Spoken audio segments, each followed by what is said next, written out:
Welcome back. I had talked about doing something different for the power rankings this week, and here we are. I want to power rank different things. I want to do it completely different tonight. And, if this is popular enough, if people like it, I could see myself doing something like this as we go on through the season as well. If there's a break in the schedule in February, I know they're going to fill it with other games and everything, but if there's breaks here and there, I wouldn't mind doing something like this again. But again, we'll see how this does and the feedback that I receive on this. So I'm going to rank teams 1 through 10 on how I feel their goaltending's performed. That might be the starter, it might be the backup, it might be all 5 or 6 goaltenders they've had. Cup chances, the teams I think are most likely to win the Stanley Cup, which is not necessarily jiving with what's on the power rankings board. Regular season power rankings are completely different than, so who would win in a playoff series between. Right stuff, that's the team that I think most needs Shane Wright. And that's 1 through 10 as well. And then 2 teams that are currently above the playoff line that I think could drop out. 2 teams that qualify, or that I think will qualify, who are currently out of the playoffs. And I have one of these set up for both conferences. All right. We're all clear as mud on this? Got it. So we'll go from bottom to top, and we'll start on this side, and we'll work our way across. All right? Sounds cool. All right, so number 2 on a team that could qualify that's currently outside the playoffs in the West. As much as I want to pick Vancouver, the Canuck fan in me wants to, I'm going to pick Dallas. I think Dallas, if they can get the consistency, they've made the difficult decision of sending Hudobin down, who they may end up trading at some point, right? They may get something back for Hudobin. So to me, Dallas, there's the potential there for them to end up above the line. So who's number 1 on the list? To me, number 1 is, again, the Canuck fan in me wants to say Vancouver, but no. I'm going with Winnipeg. And again, it's a matter of finding that consistency from game to game. If Winnipeg can get there, I think they're the most likely to bump somebody out of a playoff spot in the West. So the second most likely team, I think, to drop out in the West, this was tough. This was really, really tough. And I'm like, no, you have to pick somebody.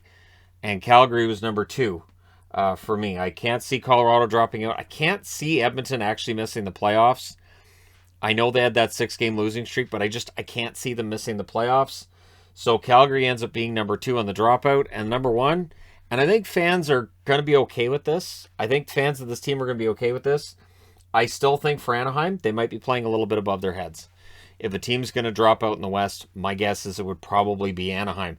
And the kiss of death is that now all of the pundits are starting to say, I believe in Anaheim. Anaheim's really good this year. Anaheim looks like they can make the playoffs. And it's like, oh, well, there you go. That'll do it. But in reality, too, it's going to get tougher for them because teams are going to bring their A game against Anaheim. Won't overlook them. They're going to be seeing starting goaltenders more than backups. And it all adds up, right? So, yeah, Anaheim, I think, is most likely to drop out in the West.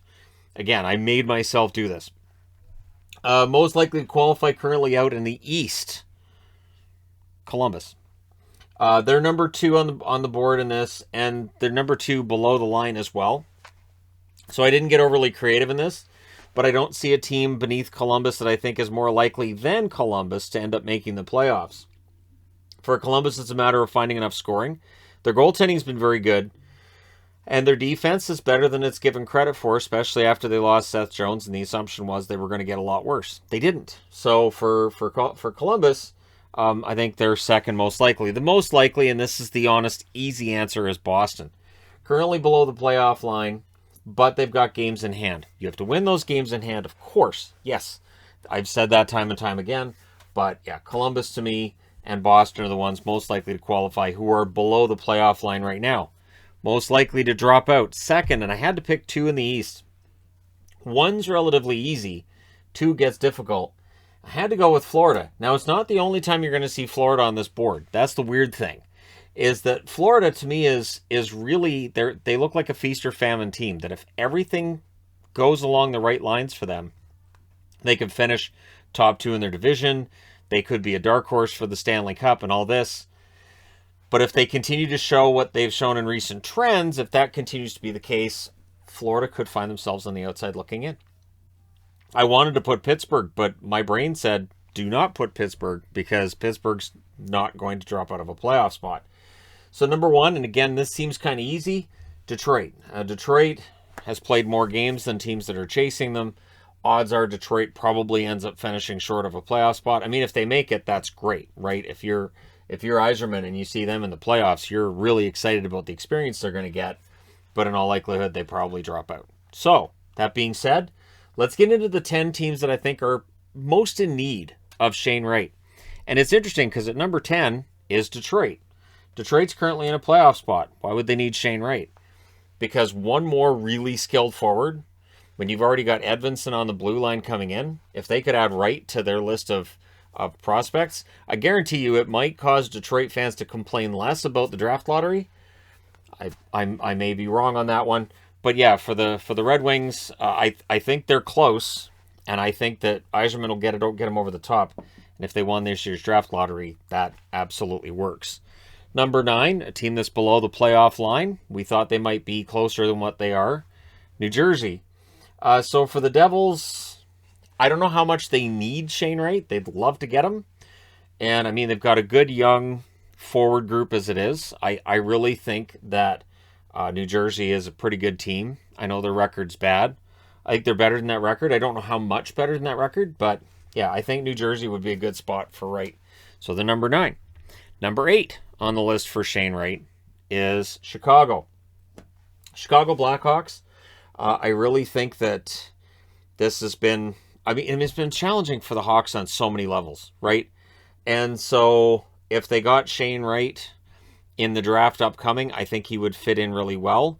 This is a team that sees that Taves is older, and Kane is getting to that point as well. And while Kane's not slowed down and Taves has started to look like Taves again over the last few weeks, in reality, they do need that core guy coming up. And with Kirby Dach looking like he's stuck in neutral this year, adding Shane Wright would be huge for them, just in case Kirby Dach doesn't hit that next level. Number 7, San Jose.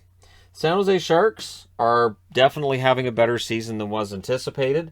However, when you look at this team, they really do need that number 1 top-notch forward coming into their system, and Wright would be a huge addition for them. So in the event that they end up drafting first this year, I think that could make a huge difference to this team. And again, it would make a huge difference to most teams anyway. So Vancouver's not on this board, LA's not on this board. Make a huge difference for them if they somehow won the draft lottery as well. Number 6, Ottawa. You know, if I was writing up this list in, say, September, right before the season started, I don't know if I would have had Ottawa on the list. I would have said, you know what, they've got a lot of good young prospects coming in. They don't really need them. Now I'm not so sure. There's a lot of good players still there in Ottawa, absolutely, but Wright may very well be that perfect solution to a lot of the problems for Ottawa. And then he's on an entry-level contract for 3 years as well, right? So yeah, I think Ottawa would be a good landing spot for him. You look at the frustration they've had this year, that could be huge for them. Number 5, Seattle. You would think Seattle would be higher, right? Seattle Kraken, brand new team. Well, they've got Matty Beniers. They've also, I think, with the amount of cap space they've got, they could be players coming forward. And we could see them making some big moves and picking up some extra draft picks. And so for Seattle, I think what we're seeing right now is the incomplete picture. I'm not sure how much they're going to need Shane Wright, so I put them at 5. I have them ahead of these teams, and I have them below 4 that I think are pretty obvious could use that infusion of talent and youth. And number 4, unexpectedly, and again, I wouldn't have had them on the list if I had done this before the season started, the Islanders. At times, they look old, and they look like they're again, it's that need of talent up front, that need of a player who should be ready to go immediately after his draft is done. And there's a lot of hype about him, not as much as with Bedard, but the Russian kid coming up too, right? So Shane Wright, I think, though, is going to be a talented player that plays right away, and the New York Islanders could use that infusion of speed and of skill and just that top-notch player, right? So if the Islanders miss the playoffs and somehow win the draft lottery, I think they'll end up being happy with winning the draft lottery, even if they're not glad about how they got there. Number 3, I'm kind of surprised these guys are at 3, but I'm going to explain why. Arizona. Now, Arizona could be argued needs Shane Wright more than anybody else, but they also have a ton of draft picks in a very deep draft. In the event that the Arizona Coyotes do not win the draft lottery and instead draft, say, 3rd or 4th in the draft, I don't think they're going to be that upset because they've got so many picks. They have so many other picks they can hit on. And again, it is a loaded draft. So, yeah, I think for Arizona, they'd love to get right. That's why they're at 3, but I don't have them at 2 or 1 because there are 2 teams I look at and say, these guys could really use Shane Wright. Number 2, their fan base talks about them a lot, and that's Montreal. It has been an absolute disaster of a season. And this is a team that really could use that number 1 draft pick this year. So in the event that the Montreal were to win the draft lottery, I think, again, that would be a silver lining of what's been a rough season, the same as for the New York Islanders. And so I think they could use him. I think that'd be very useful, which means number 1, and I'm sure you've all figured this out already, Buffalo. The Buffalo Sabres have had, admittedly, a rough year that was planned out this way. And there's still a team that's built in need of that really fantastic forward. There are some really good young players here, but Wright is what they need. They need him to sell tickets. They need him to sell fans on the idea of hope. They need that. And so, while their record might be a little bit better than we had expected, it still hasn't been great for the last month or month and a half. And they really need Shane Wright. They need that light at the end of the tunnel, and Wright could be that.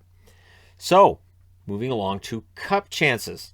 Top 10 teams that I think are most likely to win the Stanley Cup in 2022. And again, the power rankings have nothing to do with that in terms of where teams are currently. Because, let's say I have Tampa at number 1 right now. I might look at this and say, I like Tampa how they're playing right now. However, are they going to win the Cup at the end? I might say no, or I might say yes. We'll go through the top 10. But that's what I mean, that being top 10 on that board doesn't necessarily mean I look at that team and say, well, they should win a Stanley Cup then. Number 10, the Oilers. Now, I understand that Canadian teams aren't allowed to win Stanley Cups. I get it. I got it. Cool. McDavid and Draisaitl are that good. And if they can get consistent scoring throughout the lineup, if a guy like Bouchard continues to play the way he's been, and if Nurse can get to the form that got him 7th in the Norris voting last year, and if Mike Smith comes back and if he looks really good and he's healthy, the Oilers could be very, very dangerous in the playoffs. So while I don't have them top 9, I do have them at number 10. They are one of 2 Canadian teams that are in this part of the power rankings. Number 9, Florida. This is what I mean. So Florida, I think there's a possibility they fall out of the playoffs. I also think there's a possibility they win the Stanley Cup. They are that night and day in the way that they're playing. I didn't even mean that as a play on Spencer Knight's name, but we'll leave it in there. So Florida, yeah, I do think that if they can get this monkey off their back, and really the big thing for me is, I mean, the teams ahead of them on this board, I think they can beat any of them in a best-of-7 series if they play their game. They have to be able to play their game in the playoffs. So is Florida hockey playoff hockey? That's where we have a debate as well, right? So I have Florida in 9th, not top 8, but not too far out of it. Number 8, Toronto. Now, there are Leaf fans who will say that's too low. And there are people who will say they don't belong in the top 10 because they lose in the first round every year. And there's validity to both of those statements. However, I'm going by this season, I think Toronto's been good. I think they've been pretty consistent since their slow start. And yeah, I mean, I don't have them top 7, but I have them top 8 because I really do think that once they get over that hump, and there's an if in there too, but once they do get over that hump, because I believe at some point they will, Toronto could go on a run. A Stanley Cup coming to Canada, it's most likely to come through Toronto. It's hard for me to say it, but I think at this point it's most likely to come through Toronto. Now, I've said in the past that I thought Winnipeg was the best chance, and right now Winnipeg's outside the playoffs, so there's that. Number 7, St. Louis, the Blues. The Blues have had a really solid season. They've done this despite missing a lot of members of their team. There's the statement of, once they get healthy, how dangerous they'll be. The thing with that is, getting healthy is always an if. There are teams that do not get healthy. There are teams that have to overcome because, every time one player comes back from injury, another one goes out through injury. And it's the kind of season St. Louis has been having. So right?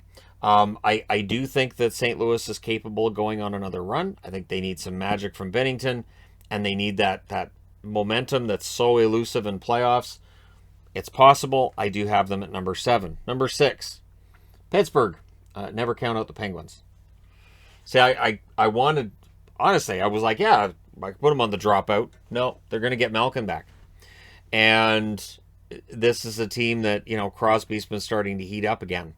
So they're going to be dangerous. They're going to be dangerous in the playoffs. You will always be dangerous in the playoffs. And I understand they've lost in the first round every year since 2018. I get it. They lost the play-in round in 2020. I get it. But the Pittsburgh Penguins, before the 2016 run to the Stanley Cup final, there were plenty of years that people looked down their nose at them and said, this team isn't built to win in the playoffs. This is a problem. And then they won 2 in a row. So I know better than to count out the Pittsburgh Penguins. But I have them at number 6 because there's 5 teams that I think are more likely. Number 5, the Capitals. Capitals won it in 2018. Ovechkin's having arguably the best season of his career. Again, I say arguably because you could make the argument that he's had other years that have been better. The 65-goal year up there and amongst them. But he's been fantastic, and the Capitals have a lot going for them right now. So I have the Capitals at 5th on the board. Number 4, and they would have been number 2, I would think, before the season, but now they've dropped to 4, and that's Colorado. I do have concerns with the goaltending. When we get to the goaltending, spoiler alert, Colorado does not have top 10 goaltending right now in the NHL in my eyes. So Colorado, I have them at 4th, most likely to win a Stanley Cup. They do have to get out of round 2 first. We've mentioned Toronto in the round 1 problem. Colorado is a round 2 problem. They need to be able to get through that. And so I still think that it's possible they could go on a run, but I have 3 teams ahead of them right now. Number 3, Vegas. Vegas as well, you will not see their goaltending in the top 10. They've had problems keeping the puck out of their net. But things are starting to get better. Now, Mark Stone, we'll see how long he's out, if he's going to be out at all after, the injury in the game against Tampa. If he's out for any extended period, that could really hinder their chances. But I still like their chances. They've had a meteoric rise to first in the division now, and it really looks like it's their division to lose, which is what the statement was before the season started. So Vegas, they usually go on runs. I would be very surprised if they don't go on a run again this year. At the very least, the conference finals. If they lose in the conference finals again, fans won't be happy. I really think in Vegas it's Stanley Cup or bust. But there's 2 teams I have above the Vegas Golden Knights. Number 2, Carolina. The Canes, fantastic transition game, team speed. The depth is excellent. So when players get hurt, it's fine. You look at that road trip through Canada, they were missing 3 of their top 6 defensemen. No problem. They ran the table in Canada. So it was a pretty fun little road trip. Well, they did lose the game against Vancouver, right? But still, very good little road trip through Canada, where they get the wins in most of the games and show that even with Chatfield playing serious minutes, they're pretty good. And the fact that Chatfield's been turned around this year shows you how well Carolina does the pro scouting and how well these guys are trained and coached. So I have Carolina at the 2nd most likely, which means the most likely is, to me, still Tampa. And I know this is that whole dead horse thing, so I'll make this quick. Tampa Bay, 2020 Stanley Cup, 2021 Stanley Cup. Right now, I think they would win the 2022 Stanley Cup. They'll have Kucherov back at that stage. Point will be back at that stage. And they look fantastic. So those are my 10 power ranked teams about who I think is most likely to win the Stanley Cup, down to number 10. And I'm not doing 1 through 32 because I think it gets kind of ridiculous at that point. I started with the goaltending one. This is why it's done in the way it is. And I realized with goaltending, I can't really do 1 through 32, but I could do a top 10. So let's get into the goaltending. And this is not just the starter. This is backup. This is if they've had to use other goaltenders as well. Number 10 on the board, Minnesota. I want to have Minnesota higher. I've been impressed with Talbot, but they have their off games. And I felt that there were 9 teams that the goaltending had been better for them this season. So Minnesota comes in at number 10. You'll notice that I don't have them top 10 in cup chances. And again, if they end up finishing first in their division, it's likely if I did this again before the playoffs, it might change. But Minnesota's played some pretty strong hockey overall. Their goaltending usually very solid. Talbot does have some off nights. Kakinen has some off nights here and there, but they're still top 10. Number 9. This one's kind of a surprise. Pittsburgh Penguins. Jarry, DeSmith. Before the season started, that was a problem. Now that we're into the season, it's not a problem. All of a sudden, the goaltending is quite good for the Pittsburgh Penguins. So it has not been any kind of detriment to the team. They are playing some of the best hockey in the NHL right now. Again, the one thing with Pittsburgh, you have to put kind of an asterisk there, that it's been kind of an easy schedule. They've been playing teams that are outside the playoff picture a lot over the last month, but they're winning the games. So we'll see, once they start playing the tougher competition, whether or not they're able to maintain this. And then maybe by the time playoffs roll around, maybe instead of being 6th on this board, they'll be 2nd or 3rd, right? I don't know about 1st, but maybe they'll be 2nd or 3rd. Number 8 on the goaltending part of things. Nashville.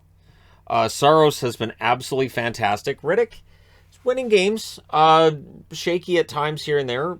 Ingram was very good in a call-up too. So overall, I was like, well, Saros drags him up to 8th. At the very least, drags him up to 8th. I think if Saros got hurt for any period of time and they had to go with Riddick and Ingram, I think there might be some concerns there. But Nashville's goaltending picture's pretty good right now. And so I felt like 8th was a good spot to put him. Number 7, Washington. I know there's concerns about Samsonov here and there. I know there's concerns about Vanacek here and there. They are still a relatively inexperienced tandem at the NHL level. But Washington's record's been very good in terms of not losing in regulation. I think their goaltending's been solid. And so I felt like, the Caps goaltending should be top 10. And so I found them a spot at number 7. There were stats I looked up. I looked up both the individual goaltending stats as well as the team numbers, because sometimes the team numbers and the individual stats are a little bit different. And it ended up with me putting the Capitals at 7th. And I had some debate about whether or not with Samsonov and Vanacek if I would have them in the top 10. But in the end, I said, yep, top 10's where they belong. Number 6, St. Louis. So with Binnington out, it's given Charlie Lindgren a chance to prove he can be an NHL goaltender. I don't know how far this goes. Probably until Husso and Binnington are both healthy, and then you've got to make up your mind. It's possible they carry 3 goaltenders. It's possible they trade Lindgren. But Lindgren's numbers have been excellent. Gillies had a solid number for them in the one game he played, and then he went to New Jersey, and things are a little tougher in New Jersey than in St. Louis right now. But it's been impressive how well things have gone for St. Louis in that they've already played 5 goaltenders this year. And their goaltending has not been a problem, even though they've gone 5 deep on their goaltending. So, I have them at number 6. Number 5 on the board, Toronto. Now, Toronto would be higher. But, so you have Campbell's playing lights out. Mrazek can't stay healthy. Wall started out really well and then had a couple of rough starts there. Hutchinson is not really a difference maker, guy who moves the needle in the positive direction for Toronto. So I felt like 5th was a good spot to put him. I felt like, 5th, because again, Jack Campbell's showing that last year wasn't a fluke. So far, he's been excellent. Now, over a full season as the starter, we'll see if he wears down. But so far, there's been no sign of that. I think that a lot of it is adrenaline because he's finally getting that chance to be a starting goaltender, and he doesn't want to blow it. So I have Toronto at 5th on the board. Not bad. Number 4 on the board is Tampa. So why Tampa? Why number 4? Elliott makes me nervous. Vasilevsky is still the best goaltender in the league. I don't know if he's going to win the Vezina this year, because the best player at a position doesn't necessarily win the trophy every year. That's not how it works. It just means that's the goalie that had the best year. That's the defenseman that had the best year. It doesn't mean it's the best defenseman in the NHL or the best goaltender in the NHL. Those can be different things. And it's a debate I've had on this channel before, where an award winner doesn't necessarily mean he's the best at his position in that given, like overall, in that given year, he outperformed his peers. But again, for Tampa, I do have some concerns. I mean, if Vasilevsky got hurt tomorrow, you would think there'd have to be panic with the Tampa Bay Lightning. And so that to me dragged them down to 4th. I honestly debated whether or not to put them 1st, but I just can't for that reason. If something happened to their starter, they're in really deep trouble. Number 3 on the board, Calgary. I had not expected this. They pick up Jacob Markstrom. He had a rough year last year. Then they picked up Dan Vladar from Boston. who I mean, I saw last year in limited action. Good goaltender. And I thought Calgary's picking up a good guy. And so far, yeah, so good. If something were to happen to Markstrom, Vladar looks completely capable of carrying that goaltending, which is why I have Calgary ahead of Tampa. Markstrom's numbers have been excellent. Same with Vladar's. Honestly, really pretty solid overall, and it's been impressive to watch. It's going to dial back a little bit. You can't keep putting up shutouts every other night. But yeah, I still think they're going to have excellent goaltending stats throughout. And yeah, both of them have been very good. Number 2 on the board, again, Carolina. Carolina ends up number 2 again. Now that's Freddie Anderson at number 2, and that's Jack Campbell at number 5. I love this storyline. If Toronto went on a run, just imagine if Toronto went on a run, goes to the conference finals, and runs into the Carolina Hurricanes. Let's just say, just fantasy booking that out there, you have Toronto and Carolina. Jack Campbell at one end of the ice, Freddie Anderson at the other. It would be the most watched series in Canada in at least a decade, right? Because this would be a Canadian team in the conference final, would be Toronto. And I think in the States, I think that would attract a lot of attention as well, just for the storylines in that, and because I think Carolina is a very entertaining team to watch. And there are Americans who are well aware of who the Toronto Maple Leafs are, and with the amount of hype there'd be around the idea of maybe Toronto's going to win it this year, I think there'd be a lot of viewers in the States as well, watching to see, so is Toronto going to be good, or are they going to fall apart? But yeah, I have Carolina ahead of Toronto, but that would be an absolutely fantastic conference final to see. So who's number 1 on the goaltending part of the board? That's where the Rangers reside. And Shesterkin's been absolutely excellent. Georgiev's been very good. Kincaid went in, and Kincaid looked pretty darn solid too. So overall for the Rangers, their goaltending hasn't let them down at all this year. I know that Georgiev's not Shesterkin. Nobody is. Shesterkin seems to be on a whole other level right now. There are a few goaltenders you could argue are better than Shesterkin, Vasilevsky being one of them. But it's not a very big list right now. And if he continues to play the way he's playing this year, that list could shrink even further. So there you go. Power ranking of goaltending in the NHL among top 10 teams in my eyes. Cup chances, top 10 in my eyes. Right stuff, teams that most need Shane Wright. There's your top 10. Most likely to drop out of the playoffs in the East. Qualify, who are currently out in the East. Drop out in the West. And Qualify, who are currently out in the West as well. So there are some teams represented on this board a couple of times and some teams that don't come up at all. And that's just kind of how this is designed. Anyways, there you go. Let me know your thoughts in the comment section below as always. Don't forget to hit like and subscribe if you're browsing your way through. You just happened upon this video. Thank you guys so much for watching, for all your support. Of course, Merry Christmas.